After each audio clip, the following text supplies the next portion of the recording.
Studio Q is brought to you in part by Procter & Gamble, proudly employing Queen's graduates for over 20 years.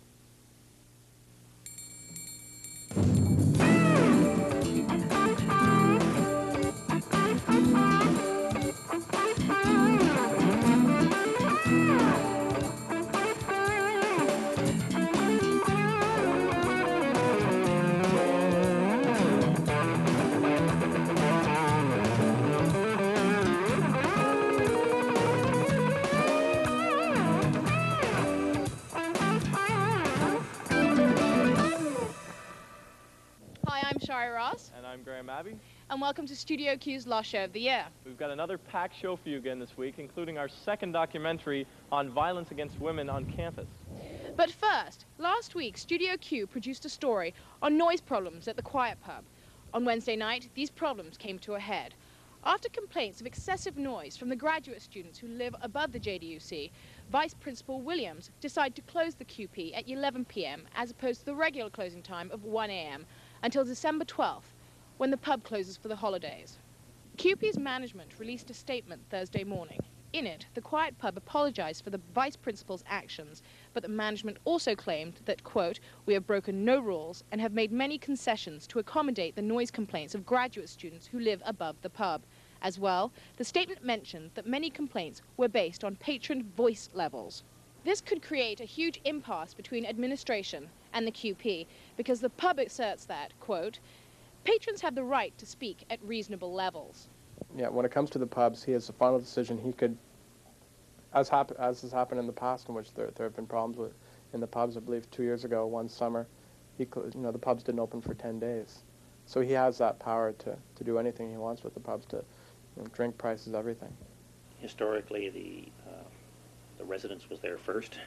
It was to be a quiet pub, but it was to respect the rights of the residents, and given the fact that it was exam time, the only option left other than closing it was to go for restricted hours, which is what I did. Who's this?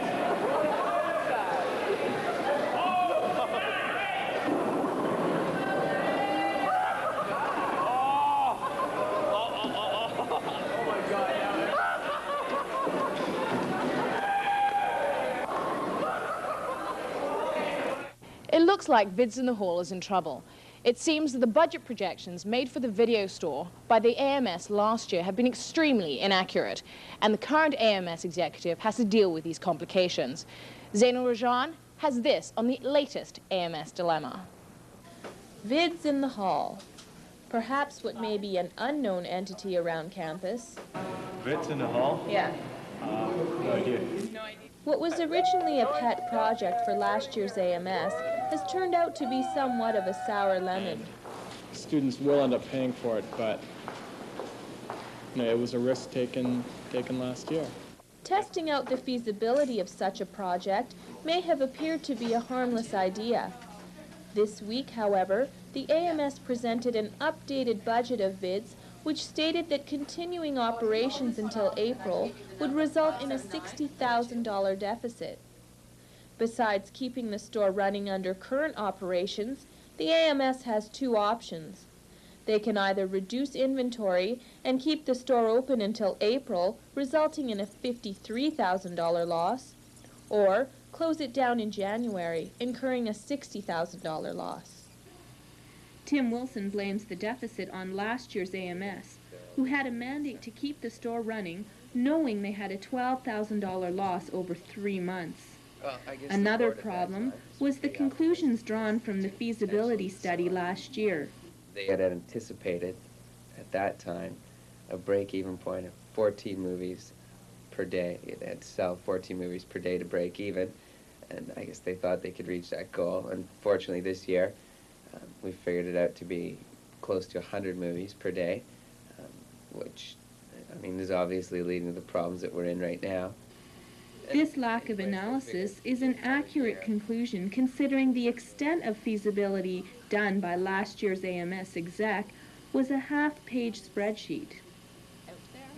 Manager of Vids, Sue Monroe, however, believes the losses are attributable to its relatively young status. So I think once the campus as a whole knows that we're here and we are able to draw people in on a regular basis, I think there is a definite need for a video service on campus. Others believe that the service is unnecessary. I mean, I know that we can walk from our house to rent a movie in 5 minutes. I don't think we need to come to campus. I think maybe we could have something more to help students. Like, I think the daycare center, that kind of thing is more useful.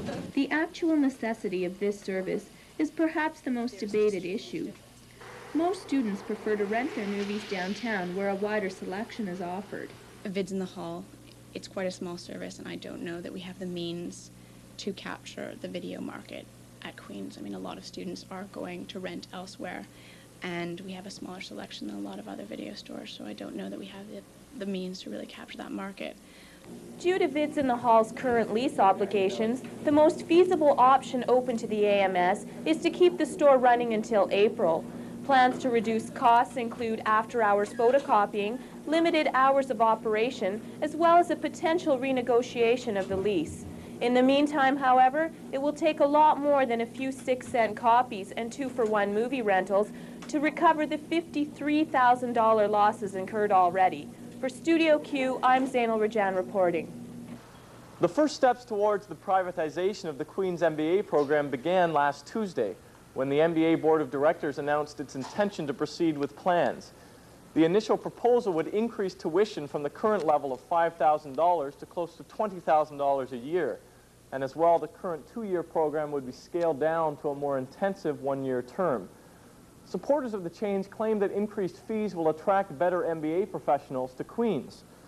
The Senate votes on this proposal next spring, and if passed, Queen's would become the first university in Canada to privatize a university-level academic program. Still to come, Studio Q's second documentary special. Violence against women on campus. This is an increasingly serious problem. What is Queen's University doing to ensure the safety of students within the Queen's community? It doesn't matter what time of the day it is. I always use walk-home service, or unless I have someone to walk with. Stay tuned as Studio Q explores this important issue. Now that ex-Mayor Helen Cooper has a new position with the Ontario government, Kingston is adjusting to new leadership at City Hall. Mayor Ken Matthews spoke with Kevin Rex about his newly acquired position in the Limestone City. Mayor Helen Cooper's resignation earlier this year surprised a lot of people. Probably none so much, though, as our new mayor-designate, former councillor Ken Matthews, who was selected by City Council to replace Mayor Cooper last October. Before his term of office had even started, Matthews was already facing some heavy criticism.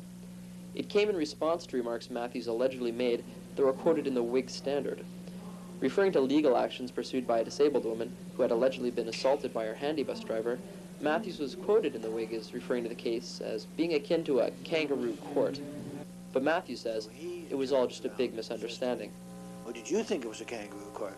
Well, I said, how could I say it's a kangaroo court? I said I wasn't there. So it was all blown out of proportion, and I didn't bother. I got letters over, but I think some of the people didn't even know what it was all about. Yeah. Representatives from the Women's Center here on campus, however, were not convinced, and invited him to an open forum held in Lower Cayley last November the 4th. Laura McKay, the center's media coordinator, had this to say. The repercussions are that the 1 in 2 women under the age of 16 who are sexually and physically assaulted in Canada will have, yet again, less support from the judiciary, from their council, from the mayor. It's reaffirming the fact that it's very difficult for women to be open about experiences, especially when it's in double indemnity of a disabled woman. So what can Queen's students, as members of the Kingston community, expect from our new mayor? Well, as you said, I'd like to go over to Queen's University. I'd like to sometime get invited and go around, meet all the students. I love to meet people. I'm a people person, so. So as our new mayor grows accustomed to his job, he says he has only the highest praise for Queen's students. Although off to a rocky start, he appears quite genuine in his efforts to make the most of his next 12 months in office. He says he's a people person and plans on visiting the university regularly. So if you see him around, you may want to take him on a bumpy tour of Earl Street. Reporting for Studio Q, I'm Kevin Rex. The Prince George Hotel and dollar bills are no more. The hotel went into receivership over the weekend, taking one of Kingston's and Queen's oldest haunts with it. Studio Q wasn't able to reach the management for comment about the closure. The restaurant Birthdays, located between Kokomo and Dr. Gertie's, also closed down last week. The Christmas season got off to an early start over the weekend. The AMS Grad Events Committee organized the annual Silver Bells Ball for senior citizens at Byrnes. Entertainment included Christmas carolers and Highland dancing. Student volunteers served up a sumptuous turkey dinner in traditional Christmas style, but a few were a little worried about their performance. We've got the serving to the right and taking from the left thing under control. So wait, the serving left? Serving, see, I don't even know. Many who attended the meal got into the Christmas spirit. A special carol service followed the meal at Grant Hall. Hi, this is Melissa Kamibayashi with What's on Where, right here on campus, The Quiet Pub. Open reading week, 8 till 11 p.m. Come watch a movie, Tuesday, December 7th, The Grinch Who Stole Christmas at 9 p.m. Friday, December 10th, Sleepless in Seattle at 8 p.m. Open for lunch every day. Downstairs at Alfie's. Thursday, Community Services Smoker. Friday, really cheap wings and free pool all afternoon. In the evening, Welcome Back Week Smoker with DJ Dean. Saturday, all-day Arts 94 Smoker from 1 p.m. to 1 a.m. with DJ Johnny O and Sugar. Heading downtown, go to Dr. Gertie's. Sunday, Rugby Smoker and the band Vogue and the Brave Yardwhips. Monday, Monday Night Football. Tuesday, Dr. Gertie's birthday, come out and celebrate. Wednesday, Super Light Looney Night.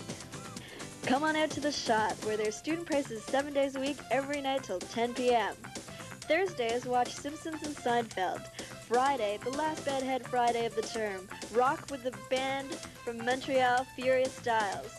Saturday, The Shot Christmas Party. Get your invitations today.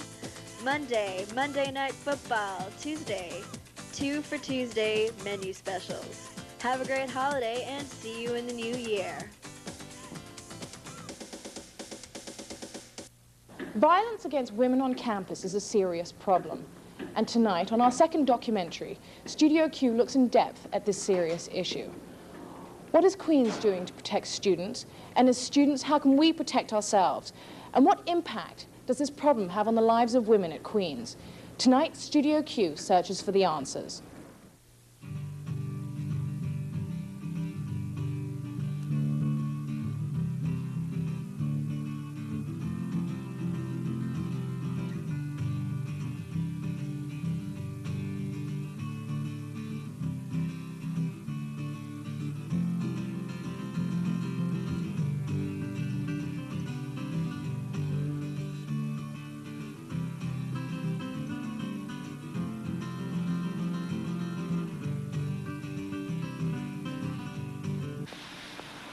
Assault has nothing to do at all with attractiveness or size or age. It's a straight power over game. It's a straight sexual domination of women.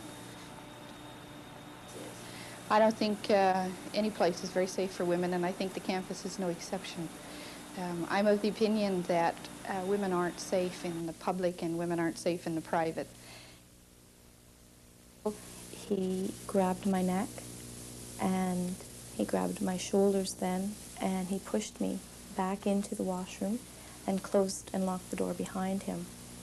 He pushed me up against a wall, and he started to, he took my head, and he started to hit my head against the wall. And he did that several times. And he was saying very, very hateful and violent things.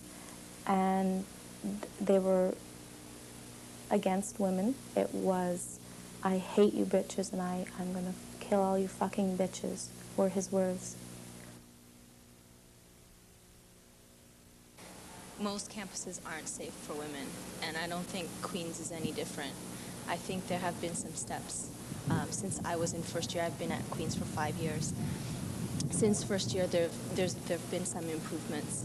I feel pretty safe on campus because there's a lot of there's the blue lights all over the place, and there's a lot of services around there, security that goes around, and so I think it's a pretty safe place. Well, I don't think people in my position should ever say they have a totally safe campus, because we can't predict the behavior of 14 or 15,000 people who come onto and leave the university campus each and every day of the year.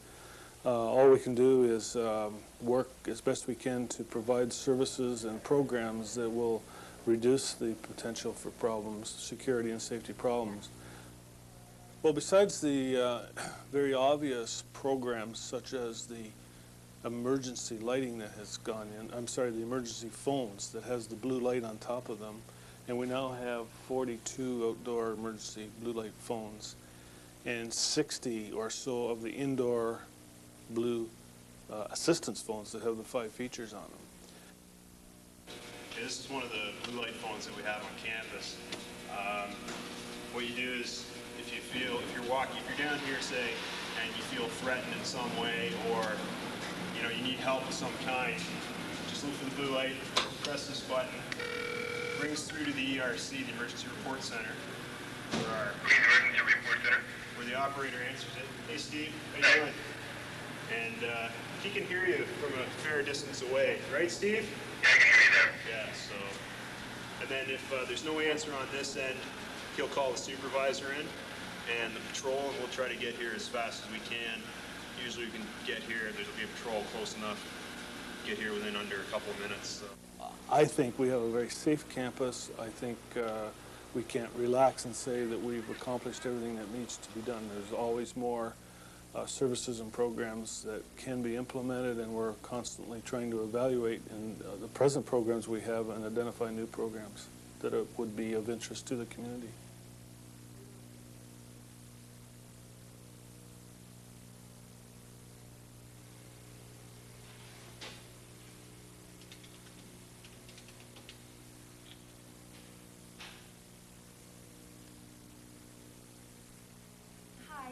I definitely use walk home service whenever I feel the need to. It doesn't matter what time of the day it is. I always use walk home service, or unless I have someone to walk with. If you see now, there's a proliferation of walk home services on campuses across Canada, and it's a service that has to come into being, or else there's really going to be limited access to activities that are after dark, or even during the daytime sometimes. I almost used the walk home once because I was coming back from somewhere in the ghetto. Someone was going to call me, but I ended up walking home with some friends of mine. But I wouldn't feel too ashamed of using walk home if I needed it. I've used walk home before several times when I needed to come home late at night and there's no one really around. And they're great. They come right away. You just phone them and then they'll come. There's a guy and a girl, so it's not like you feel uncomfortable because they really talk to you, and it's good service. I use the walk-home service quite a bit, even though I have my car. Sometimes my car is parked far off campus, and I'll ask for walk-home to take me to the car. Sometimes I think, God, that really makes me angry, because it takes sometimes a while for walk-home to get to where I am. And I start thinking, why do I have to do this? Like, why is it a constant compromise? Like, why can't I just walk around safely? It's hard. I don't want to inhibit young females about walking around at night or jogging at night or doing what they wish at night or going into certain buildings if they need to for a class. So I don't want to perpetuate an environment of fear. I do caution, especially women, to be careful and to make the situation as safe as possible, and also to enjoy spaces, times, etc. as much as they can. Don't take risks. Take the time to ask a friend or ask someone to go with you, go in couples, be careful. It's unfortunate, it's not the way it should be, but it is the way it is. I think that a lot of women on campus are in denial about their safety because it's such a terrible, frightening, threatening thing to think about. It's not going to happen to me, and it's not going to happen to my friends. And if I think about it, I'm letting that in, and I don't want to think about it. And that's the way I was, even though I'm safety conscious. But there are things you can do to make yourself feel safe. There are things you can do to protect yourself, and that's really, really important.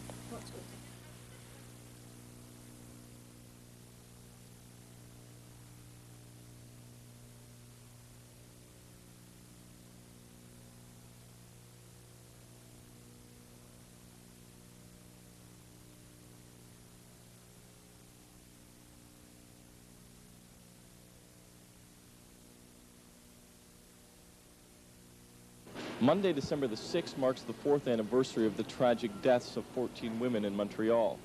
A number of commemorative events are planned for next week here at Queen's. A special women's coffee house is taking place at the Grad Club on Sunday evening at 7 p.m. A remembrance vigil and speak out is planned for 7 p.m. Monday night at Grant Hall, followed by an open memorial ceremony at 9.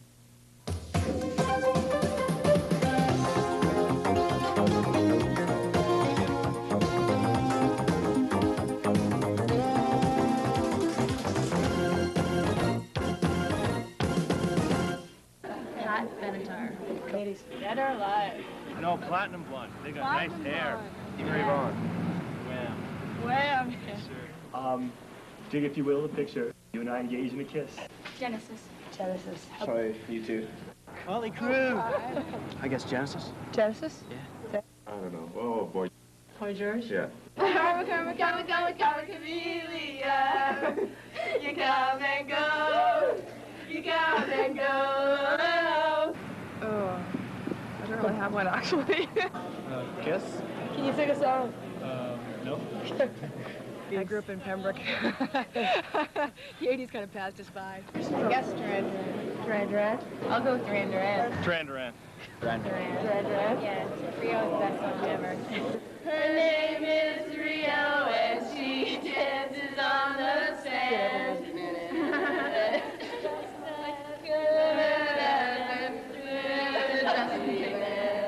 R.E.M. R.E.M.? Yeah. Too many favorites, I can't say. Pick one. By far, it's got to be Flock of Seagulls. Flock of Seagulls? Oh, for sure. Michael Jackson's gotta be my favorite right now. Yeah. It's got to be Chilliwack. Chilliwack? Got to be. Gone, gone, gone, you've been gone so long. You've been gone, gone, gone so long. The holiday season is almost upon us, and many students have become worried about leaving their homes during the Christmas break. The ghetto has become notorious for break-ins, and landlords tend to be a little negligent during the Christmas season. The AMS Communications Commission is offering a special service to help students out with their houses. Josette Byrnes has more on the story. The arrival of winter holidays means a vast majority of Queen's students will leave Kingston in the student housing area. Empty houses have been a prime target of crime in past years, and potentially again in December of 1993. A possible solution to the problem, known as the Winter Holiday House Check, has been developed by the AMS. This program aims to prevent and reduce the significant number of break-ins in student houses left vacant in the holiday season. Darren Nevin, AMS Communications Commissioner and organizer of the House Check, outlined the origins of the service. It grew up because a few years ago students noticed a need in terms of just looking after things in the ghetto when everybody was gone. So it's the first year that we've really tried to, I guess, expand the service. Last year 45 people used it, and we think we're going to get twice as many this year. Student houses within the walk-home boundaries will be eligible to receive the house checks. This includes houses towards West Campus, up towards the Kingston Center, and down near the lake. The program costs $2 per check and involves a number of services, including the following, which Darren Nevin outlined. We'll send somebody by every day or every other day at varying times, so not always at the same time, to do a complete external check on your house, stomp down the snow to make it look like somebody's gone up to your door, remove the junk mail and the mail from your house, and just generally make sure that everything is okay. Students expressed their concerns about house safety and measures they were taking to prevent theft while on holidays. I know a lot of people have had lots of stuff stolen during the Christmas holidays, and I know that this neighborhood's basically dead. So, yeah, I think that'd be a great idea if somebody could come and check. Security risk, I feel, is important. Is we have a good lock on our front door, but all our windows, you can easily break them, or they're just loosely in the frame. And I mean, even if you have a good lock on your front door, people can just walk right in your house through the windows. So. Nevin offered a number of safety tips for students to keep in mind going home for the holidays. A lot of things are mostly common sense, so create a checklist. Make sure you've checked every single door and every single window, and make sure they lock. Also, putting screens such as plastic covering not only saves heat, but makes it more difficult for somebody to enter your house. The major theft item is electronic equipment, so stereos, VCRs, televisions, computers, and CDs. CDs is pretty much the hottest item, so if you have a lot of CDs, I'd keep them hidden. The AMS Communications Commission hopes to make the Holiday House Check a permanent service. This year, the program runs from mid-December through to January 10th of 1994. Registration forms can be picked up at the AMS office or in the info bank and returned by December the 8th. For Studio Q, I'm Josette Byrne reporting. And now a special word from our corporate sponsor. Procter & Gamble is looking for new faces for their summer internship program. There are opportunities in finance, sales management, systems, board management, and manufacturing. And you don't have to be a commie to apply. P&G is looking for highly motivated people from any background. To find out more, stop by Career Planning and Placement near Vic Hall. Well, it's giveaway time on the show once again, and this week we are giving away a t-shirt from Dr. Gertie's? Dr. Gertie's, yes. We're giving away a strap from Whack Outfitters as well. A watch strap. A watch strap, yes, from Whack Outfitters. Okay. And to win these wonderful prizes, you have to answer this question. Who is Kingston's new mayor? Call now at 541-1040 to win those wonderful prizes. And once again, if there's any questions about the show, feel free to call us. The number is 545-6699, or you can drop us a line, send us Christmas cards, whatever you like. It's Studio Q, Room 22, JDUC, Kingston, Ontario, K7L, 3N6. And to finish the show off today, we have a special holiday treat. We've compiled some bloopers from the show, but as well, oh yes, you've read about it in Golden Words, and you've heard about it at Clark Hall Pub. Now see it for yourself. Tim Wilson goes bowling. Only on Studio Q. Thanks for watching. I'm Graham. I'm Sharie. See ya. Yeah. Merry Christmas! Bye. I'm so cold.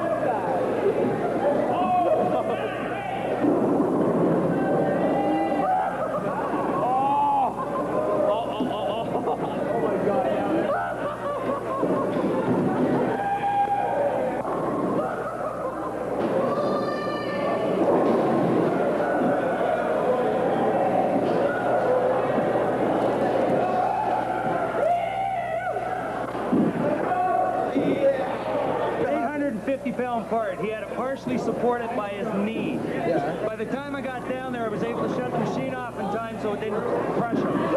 He would have been crushed, eh? He would have been crushed. So if these clowns had done what they wanted to do, they would have killed themselves. They would have killed themselves. You guys all right? We're okay. We just had to play a joke. You guys want to know something? That part was on top of you.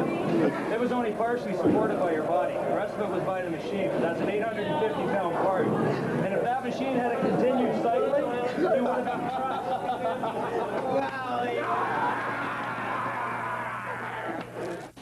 Take 10, the sequel. So as our new mayor grows accustomed to his job, he says he has only the highest response.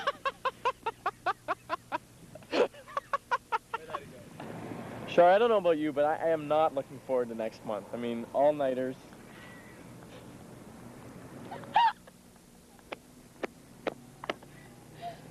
It was so good. I just saw him coming. I was just like, No. What does he think? We just both usually talk here like that? And on our first of It's Your Money segment, Stefan Teague has gone out to check out all the long-distance options available. Yeah. So, Graham, there's a bus riding behind us. First of our It's Your Money segment, Stefan Teague takes a look at all the different long-distance options available. So, Sharie, you've been watching the baseball lately? I've managed to squeeze 5 seconds in every now and then in the middle of midterms and homecoming and stuff. Well, I don't think you're alone. Brenda Marshall has a story that sucks. Sorry.